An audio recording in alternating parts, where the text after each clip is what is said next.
Where did you get that pendant? The palace guards are coming. Hide it now, or you are gone.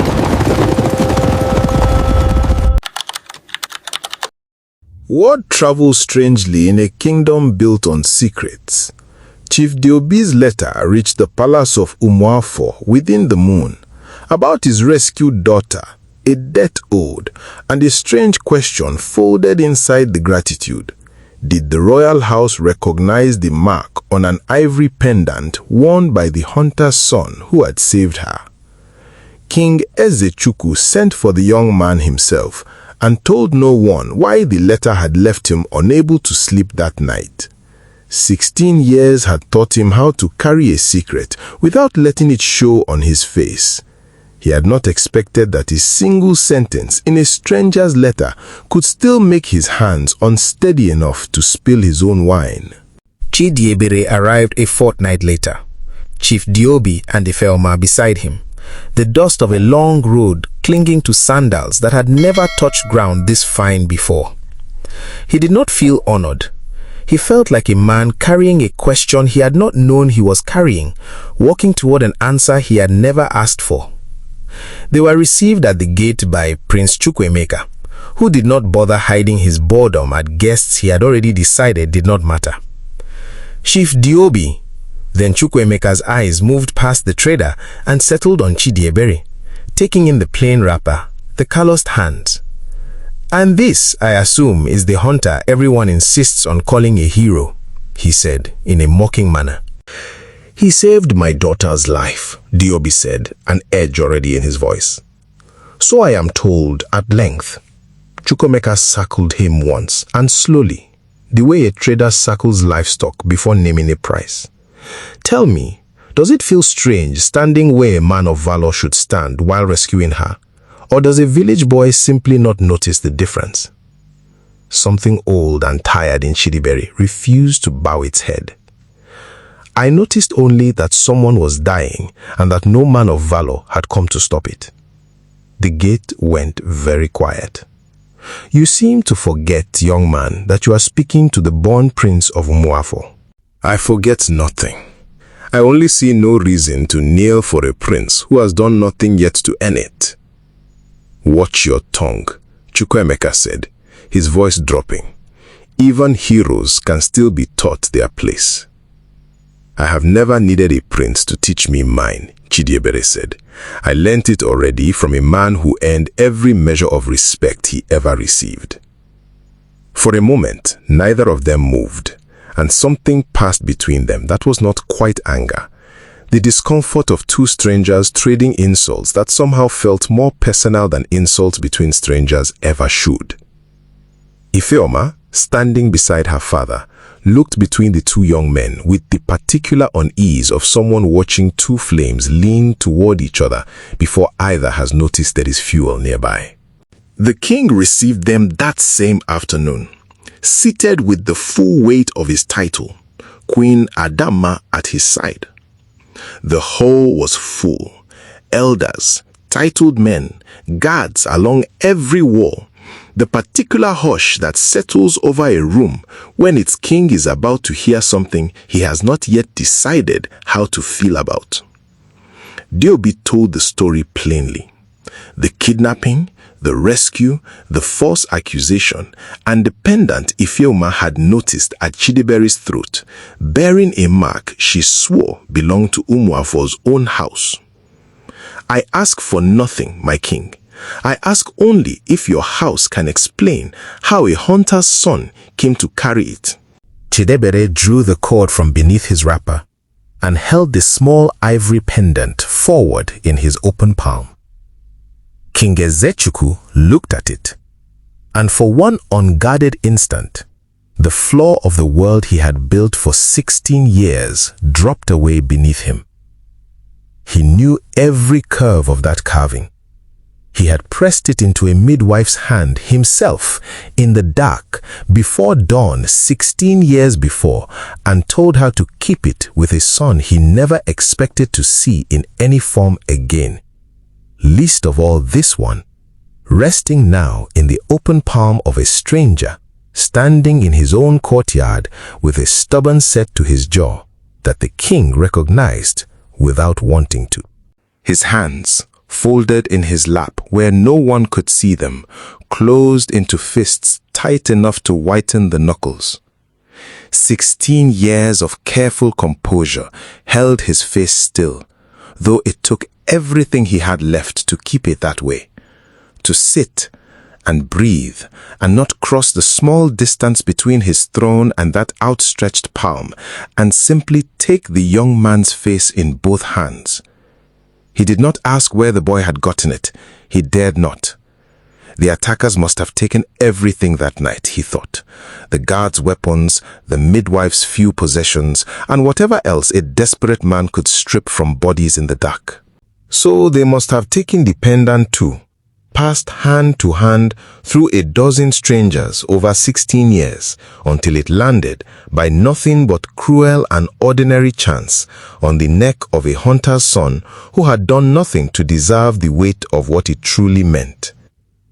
He knew that did not make sense somehow, but he forced himself to believe it anyway, because the alternative was a truth large enough to undo 16 years of careful silence and secret in the space of a single afternoon.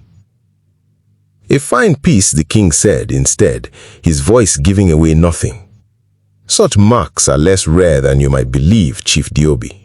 I cannot say how it came to him. I can only say Umuafo is grateful for what he did for your daughter. It was, he told himself, walking away from that courtyard, the only answer a careful man could give.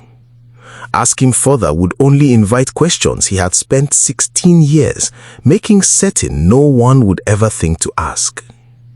He said nothing of it to his wife. That evening, Adamma watched her husband more than she watched their guests. Something in him had gone quiet since the audience, a stillness she recognized, because she wore that same stillness herself whenever grief threatened to surface on her face. She did not yet know about the pendant. She only knew that when her eyes found the hunter's son across the crowded hall, something in her chest opened like a door she had spent 16 years keeping shut, and that her husband, watching the same young man from the corner of his eye all evening, had barely touched his food either. She had felt this once before, 16 years ago, holding two sons in her arms for the only night she was ever allowed to hold them both. She did not let herself finish that thought. "You are distracted tonight," she said quietly. "Same as you," he answered, and neither pressed the other further, because some silences between a husband and wife are built entirely out of love, and both were far too frightened of what speaking might undo. The next morning, Ezechukwu ordered a hunt in honor of Chief Diobi. Chukwuemeka led the party as tradition demanded, dressed in a royal hunting attire. Chidiebere walked near the rear, close enough to notice a strange movement, but before he could give any warning, an adult buffalo broke from the elephant grass already charging, faster than anything that size should move, straight toward a servant boy frozen in its path. Chukwuemeka moved first. Chidiebere moved half a heartbeat behind him, and what followed unsettled every man who saw it more than the buffalo itself had. Both planted their weight on the same foot. Both raised the same arm at the same instant, flanking the animal from opposite sides without a word exchanged, two spears finding their marks together. The buffalo went down between them in a choking cloud of dust. For one long moment, both young men stood over the animal, breathing hard, close enough to see their own startled expressions mirrored on the other's face. An old guard who had hunted for the king for 30 years made a warding sign older than the shrine itself. "I have seen brothers move like that," he muttered, "but I have never seen two strangers do it." Chukwuemeka heard him, and for the first time since Chidiebere had met him, something other than pride crossed his face. "Where did you learn to hunt like that?" he asked. "That was not the hunting of a village boy." My father taught me everything I know. Perhaps you have simply not spent much time around hunters." Neither of them laughed. It was not a joke either of them had meant to be funny. King Ezechukwu, watching from a distance, saw his son fight beside a stranger who moved like his own reflection and felt something in his chest twist that he refused even now to name.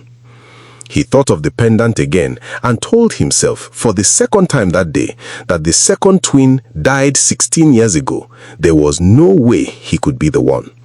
That night, alone in her chamber, Queen Adamma lifted the small carved box from its hiding place and took out the 2 infant bands inside. The same bands that had appeared from nowhere weeks before, still with no explanation for how they came to rest inside a box only she and her husband knew existed.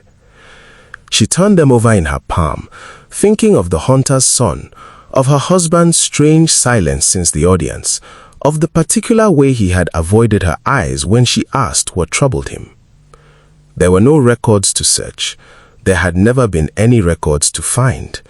The truth of that night had lived only in 3 hearts: hers, her husband's, and a midwife who had carried her second son into the forest and never came home again. Whatever had happened to that child after the rear gate closed behind them that night had never been written down anywhere by anyone, because no one but the 3 of them had ever been permitted to know he existed at all. For 16 years, she had forced herself to forget about her second son, whom they believed was dead, anytime his memory came back to her. Somewhere in the palace, she knew, without being told, that her husband was awake too, sitting with a silence of his own that he had not yet found the courage to share with her. Could their second son still be alive? And was the hunter's son sleeping somewhere in the guest quarters with a stranger's face that felt somehow like the oldest thing she had ever known, already the answer?